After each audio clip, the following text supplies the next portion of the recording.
On this episode of AV Week, projection mapping on a rocket. A manufacturer gets into integration and leveraging IT tech for AV applications. All that and more. Next on AV Week. The network for the AV industry. What are you listening to? This is AV. This is AVNation. This is AVNation. This is AV Week, episode 473, recorded Friday, September 11th, 2020. The Buddy System. Support for AVNation is brought to you by Sure, Sound Extraordinary, and by Crestron.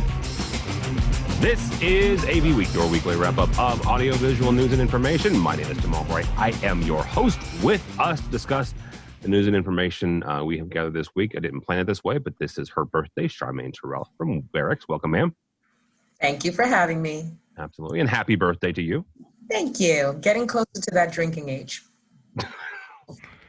She is younger than me. I just want to point that out. I just want to say how much younger. Michael Shen, my I almost said old buddy. He's not old. I am, but I've known Mike for a long time.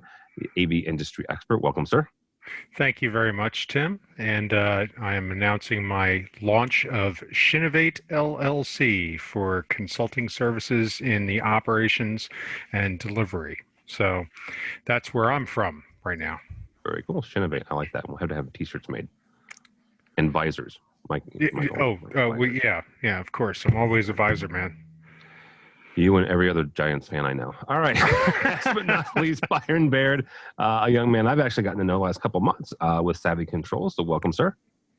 Thank you very much. I don't know about the young part, but thank you nonetheless. It's all relative once we get to a certain age. every year that our buddies over at Commercial Integrator come out with the 40 under 40, and they announce how many years they've been doing it, that just reminds me of how old I am, because I got in at the just under the deadline on the very first one. So, when they I was reminded of that recently, as we do have a colleague of mine here who is on that list presently, Derek, whom you know, Tim. So yes, I'm reminded of my age by working around him every day. Gotta love him. All right, let's go. Derek's a ball of energy. Just for the record, if you don't know him, you should. For sure. Yeah. First story comes to us from our friends over at SCN and AV Network. NEC has launched a Raspberry Pi-based media player. Media player makes it possible to install content management systems on that device.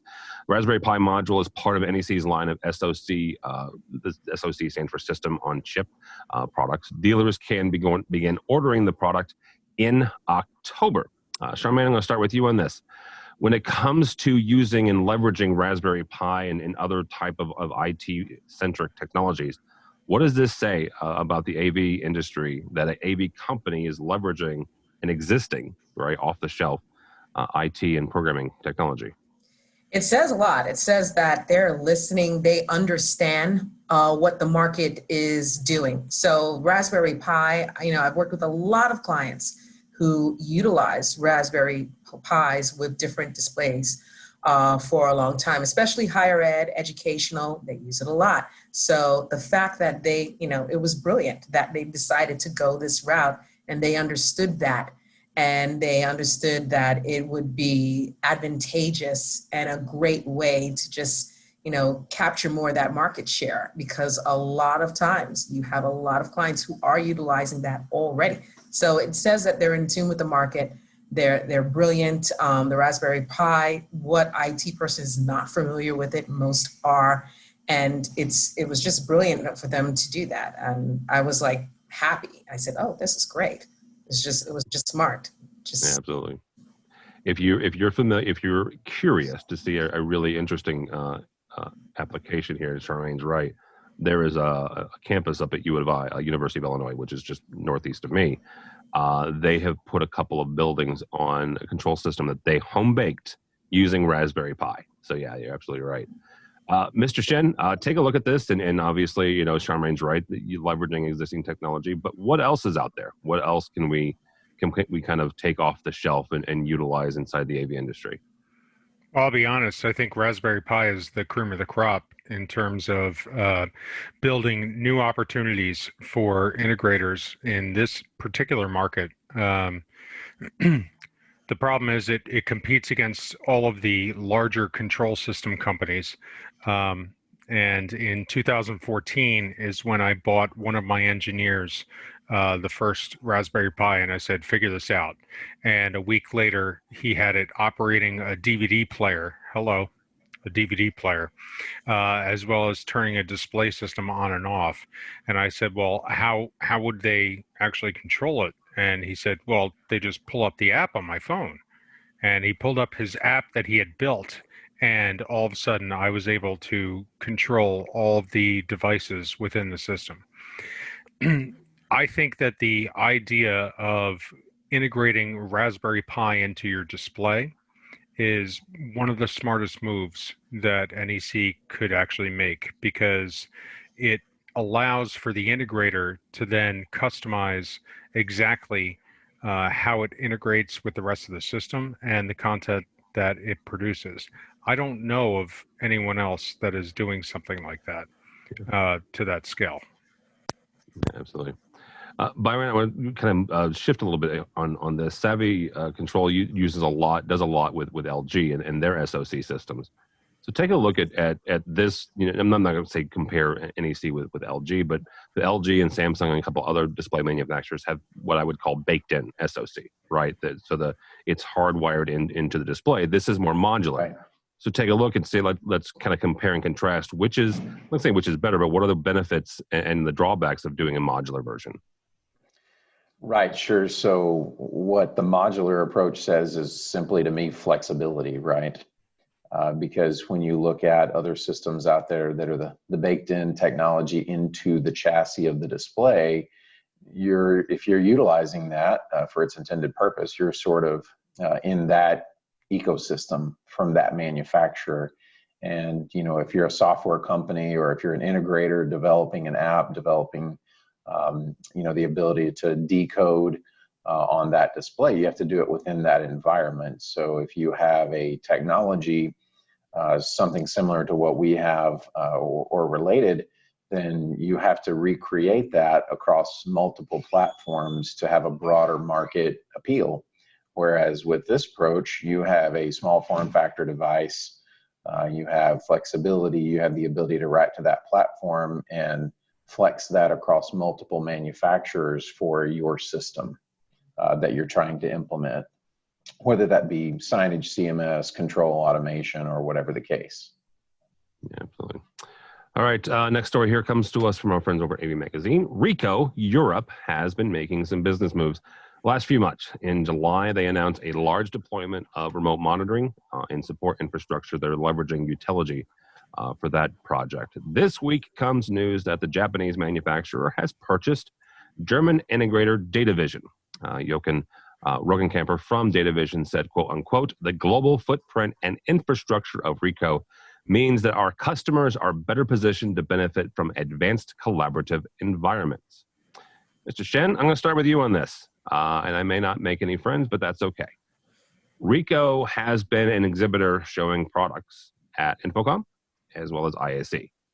What does it say about the business? What does it say about the market? But what does it also say about Ricoh that now they have gotten into the integration part of the business? Well, you're worried about whether or not you're making friends. What I'm about to say is pretty much going to make me an enemy. So I think it's actually very, very poor business practice. Ricoh is basically telling all of their partners that now we have our own integration company, and that's what we're going to promote, and that's what we're going to build. So if you were one of our dealers, you can go blow wind. And that is not anything I would ever sign up for as a reseller or a dealer. Seeing that I would then be competing with my manufacturer. We've seen this in the past, Tim, with a couple other manufacturers that have made backdoor deals with integrators. This is a blatant, straight up, we're going to compete directly against you. Oh, but you're going to resell our product, right? Yeah, no, we're not. We're not. If you're going to be our direct competitor. So that's what I get out of this article. Go ahead. I was gonna say, do you think? And I have never, not that I've been a big fan of Ricoh. I've never been a negative fan of Ricoh. I've seen their products. They're decent, products. But I've never installed them. I've never designed with them. I've never put them in a job. Well, it's because all the installers and the integrators were actually copy machine manufacturers. And, Oh, come on! I mean, they do. Come on, no, I'm going to go that way. They make some collaborative devices. They make. I'm going to go that way. I'm going to play hardball. But they just do you bought think an integrator. If you're an integrator that has used their product and you've relied on their product, do you think you drop them just because they bought an integrator, in Germany? If the decision were up to me, yes. Okay. All right. I would. All right, Byron. One of the things that is interesting about Byron and Savvy in general, Savvy Controls in general, these guys used to be dealers, right? That's kind of the neat DNA part of Savvy Control. Talk for a second about the need and that model of making sure that you're taking care of your dealers and the dealer chain. Absolutely. So we always use two terms, dealer friendly and channel friendly. Okay. And so if I think about, what this represents, I'm not so sure that it's in alignment with either of those. And so I think you understand my take there. There definitely needs to be a line of demarcation. And we do see that, and we're a success story in this. And there are others, if you look at, the industry broadly, where an integrator came up with an idea or a product or a software, whatever the case, and made the line of demarcation and then became the manufacturer. But it's a totally different thing to do it in reverse. And like you guys, have stated already, it's definitely a conflict of interest there, at least in some geographic areas, right? And who's to say what the plan is, the grand plan of going other places outside of Europe with that model, right? Yeah, absolutely. And that's actually where I'm going next with Charmaine. Charmaine, at what point do dealers need to start looking at the other manufacturers? And I'm not sitting here trying to throw red herrings, but this is something that Ricoh has done, and I don't think it's a huge surprise based on their past behavior. Right? They have gone directly to clients before. Like I said, back in July, they unveiled this mass support and service contract throughout Europe. This is another step in that. Is there anything currently, either in the States, North America, or from your contacts globally, that you're seeing any other manufacturers making noise like this, or is this kind of a one-off in what they're doing? It's not really a one-off. It's been done before, but we just don't remember, right? Sharp, right? Sharp kind of did this. When they got that small integration a house, and they brought that under their umbrella. And ever since when Sharp did that, and they started going direct to the customers, like Sharp is a manufacturer as well. They have copy printers similar to Ricoh. They're very similar. They do the displays, they do the copy printers. So what would happen is if you spec Sharp before, or if you were working with them and you were in another client account and they wanted to switch, let's say my Panasonics to something else, and you were giving them something else based on their business need, all of a sudden the Sharp rep for the business side of printers and machines is already talking to that person. And like, oh, well, we could pull that into it too. So they sneak in. It's smart, but it's not sustainable. And I think when Sharp did it, to some degree, yes, they got into some very big clients and they got some big revenue pulls and pulled it away from the integrators. Because I saw that happened to me. So that's my story. That's what happened. Yeah. Sharp did that. That happened to me. They pulled that away from me. And it was like, wow, I didn't see that coming in. Okay, so why do I deal with Sharp much anymore? And I think that's the road that Ricoh is going around. I think the approach, your approach is everything. if you know you had existing channel relationships, dealer relationships, and I understand wanting to go down a different route to capture more revenue, but you have to be careful. You have to play it, you have to have a strategy to it, and you really can't step on other people's toes. But it's not gonna be a choice. If you're going down an area where you really, you don't master, not only Sharp, there's other companies like a network company, started doling out integration and this list of integrators they certified. And yeah, we can help you do everything. We can sell you the network and the Cisco boxes, and we can get, and again, stepping on a lot of people's toes. The danger is to the customer. The customer doesn't understand that these people, that's not what they live and breathe. They don't live and breathe integration every day. So if they want to just, okay, yeah, Ricoh's here, we'll go here. Yeah, but what if they don't live and breathe it and they do it wrong? Then what's gonna happen? Oh, we'll fix it. How much pain is it gonna cost, and how much money is it gonna cost the customer? And that's the danger. So I understand Ricoh wanting to augment their business services, but I tell them to take a look carefully as to how fast, how rapidly, how they approach it, and how to manage it with their dealers, because it didn't work that well for Sharp. I don't believe it. It did and it didn't, but it's a dangerous road on both sides, for the client side as well as the company doing it. And this, ladies and gentlemen, is why I love this woman. Well, Mr. Shen, for any of the three of you, actually, we mentioned the fact that this is Ricoh Europe, and not to get into too much of corporate overstructure and overlording, but obviously it's a division of Ricoh, the Japanese company. Is there a danger here? Is there a forecast here for Ricoh US to follow this path? They kind of started doing that a few years ago, actually. Okay. They've already started kind of doing that. Because I used to partner with Ricoh in another integration house. Actually, the integration house was AVISPL years ago, and we used to work with Ricoh a lot, and they used to use AVISPL as an integration partner. But years later, they started taking on people who could do AV and started trying to do it in the USA themselves. So they kind of started down that line in the USA a little bit. They haven't gone full on, but I could see it going full on right after this acquisition in Europe, without a doubt. Particularly if it's successful there, right?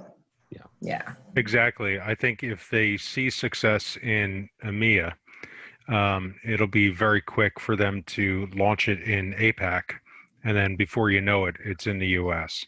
And then all of a sudden they have their choice integrator or integrators, or their owned integrator or integrators. And who knows, 10 years from now, they could be buying integrators left and right to only sell their products. So yeah, I can definitely see it growing. Interesting to watch, and I would agree with Mike on that. Europe is a smaller market dollar-wise, right? So Byron's right. If it's successful there, right? So it's a smaller market. There's less of exposure from a financial standpoint. If it's successful there, then it's very possible to head elsewhere. So. All right, final story here is kind of a neat one. Christie Digital has helped celebrate the launch of the Delta IV Heavy rocket with 3D projection mapping. Please go by Commercial Integrator and check out this story, because the pictures are worth going over there. And yes, Craig McCormick wrote it, but that's beside the point. That was a joke. I love Craig. The display took 6 Christie projectors, which is amazing, the fact that it only took 6. Mapped out the 72 meter rocket. Christie worked along with Nationwide Video and Paintscaping to create the content for this event. Byron, I'm going to start with you on this. Byron's out of Dallas. A lot of stuff that happens down there when it comes to projection mapping and leveraging art and technology together. Just not that Austin is right next door, but it's close. I mean, it's freaking Texas, so nothing's close. But where else do we see kind of art and AV, or art and technology working together, Byron? Yeah, sure. So this was really, really cool. So this is a little outside of my usual zone. Where we see this a lot, though, in some of these types of businesses. I have had some experience with it in more of your corporate, like your high end, your museums, your entertainment venues, different things like that. And, where you can integrate that in with a platform for control is just an added bonus as well, which is something that we could do like with our platform. But yeah, this was just off the charts. It kind of reminds me of something you'd see in Vegas or something like that. Yeah. Charmaine, when it comes to getting in front of these projects like this, and I mentioned the fact that Nationwide Video was the integrator that worked alongside Christie Digital. How can dealers get in front of stuff like this? How can they get in front of opportunities like this when it comes to these mass scale? I'm outside of St. Louis, but just north of me in Chicago, actually was another Christie installation. They project mapped the entire outside of the Merck building. If you're familiar with downtown Chicago. So how do we as integrators get wind of these and get in on the ground floor of these? Well, I'd say you start with getting wind of the manufacturer that can execute this stuff very well. And Christie is a good start. They're one of the manufacturers when it comes to digital projection mapping and AR and VR, that they're used a lot for these types of projects for a reason. And the reason is that Christie's team of engineers actually work with the integrator, because not every integrator, and I said this, I did a lunch and learn with Christie not too long ago, and they talked about this, and I knew about some of the other things they did. Disney is one of their biggest clients. Universal is one of their biggest clients. They do this for them all the time. So they have, the bearings, the goods, they know how it should work, and they can help bring the integrator along. If you work with a good manufacturer like that, if you figure out as an integrator what manufacturer to work with and partner with that can execute that, Christie as an example, that's how you get ahead. Don't try to do it yourself. When it comes to integrators, yeah, right now we're all in a manic state. We're trying to figure out where the next revenue stream is going to come from. Augmented virtual reality, projection mapping, that's a new area that a lot of clients are taking on. But to go down that area, shouldn't go it alone. Partner up. As my mother says, don't walk outside alone, kids. Partner up. Go with a friend.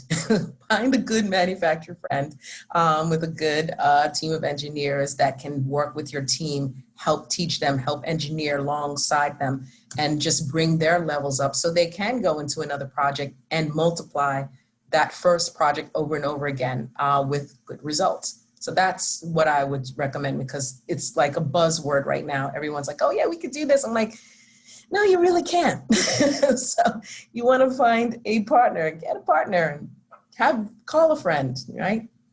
All right, Mr. Shen. I like the buddy system. So how do you get a buddy? How do you find that manufacturer partner to make sure that not only these fantastically, artistic installations, but just something that's maybe outside your comfort zone?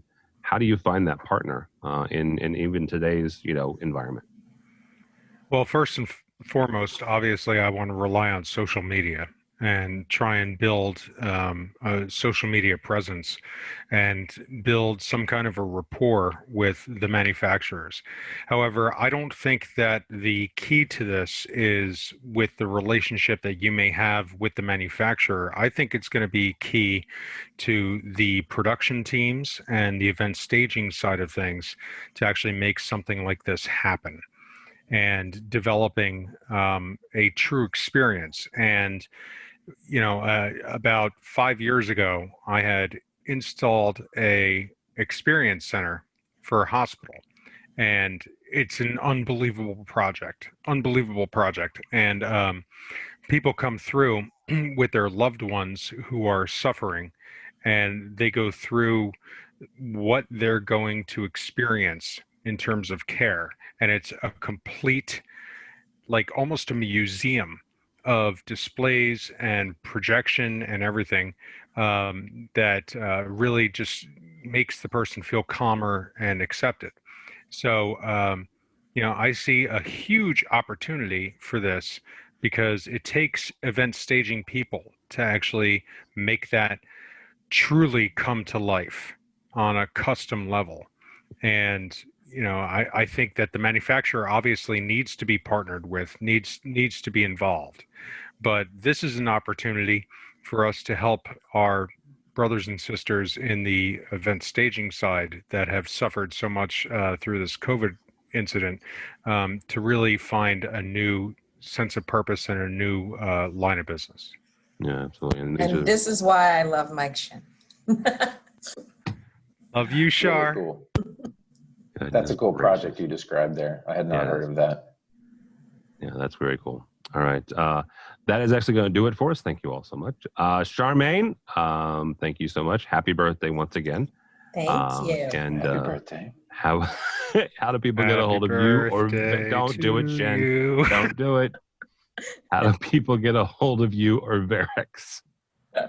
You get a hold of me at Verix by my email, which is the spelling of my last name, at verix.com. You can also find me on LinkedIn and Twitter. I'm also the chairperson of the AVIXA Diversity Council. And Tim, I just want to let everybody know, you will be moderating our next webinar session talking about programming and the benefits of that past COVID. Thank you for doing us the honor. We're so excited for this webinar. Yeah, I'm moderating because there's a lot of smart people and they're all smarter than me. So I just get to ask questions. People like Hope Roth and Steve Greenblatt. So yeah, that'll be fun. Yeah, and it's September 21st at 1 p.m. So in a Monday, a week and a half away. Yeah. I missed my invite, but that's all right. That's because it came out through the AVIXA newsletter, so I'm going to have them pump it again. So don't worry, stay tuned, and I'm going to post it on social media. No, he was saying he missed his invite to be on the panel, and I was exactly. saying, It's all about me, smart enough. Come on, it's all about me. He's not. Yeah, smart of course. on that panel. So. But right now, it's all about programmers. It's all programmers. Yes. Including MacGyvers. Yeah, absolutely. All right, Mr. Shen, how do people get a hold of you, sir? At AXP Mike on Twitter, and you of course can find me on all the social medias, Michael Shen or Michael B. Shen. All right, very good. Thank you, Byron, Tim. thank you, sir. I've got to hang out with him the last couple months, and nice to have you on this program as well. So how do people get a hold of you and in Savvy Control? Thanks much. Appreciate the invite. This was a fun new experience for me. I would say everyone go to hellosavvy.com is probably the easiest. So Savvy Controls, that's our new URL, and you will find everything you need to know about us there, and as well as LinkedIn for me personally. And you can message me there, and would love to chat with anyone who's looking for something new and different in the world of control and automation within our space. Yeah, so you should definitely check it out there. But got some really interesting things, and I've got a couple of buddies here locally that we're talking to try to get some reviews done on that. So yeah, check them out. Excellent. Thanks much. Absolutely. For me, don't follow me on the Twitters because football's here, and I'll just complain about the Bears for the next 6 months. Go by the website, though, AVNation.tv. That's AVNation.tv. You'll find this program and a host of others. By the time this posts, we will be full into Cedia coverage. So Cedia went virtual just like Infocom did. We're going to cover it a little bit different. We've got some virtual booth tours coming down the pipeline. Some folks are releasing and some unveiling some new products. In addition to that, we've also got our weekly program that looks at the residential side. So Cedia and the residential industry, our buddy Matt Scott hosts that, so you can check that out. Also check out our underwriters section. These are folks who support us and help us bring you AVWeek and ResiWeek and all the other coverage. And also sign up for our new newsletter. They've revamped it and made it prettier because they took it away from me, so it looks much better. So all that and more at avnation.tv. That's avnation.tv. Thanks so much for listening. Thank you so much for watching. That is all the time we have for AV Week.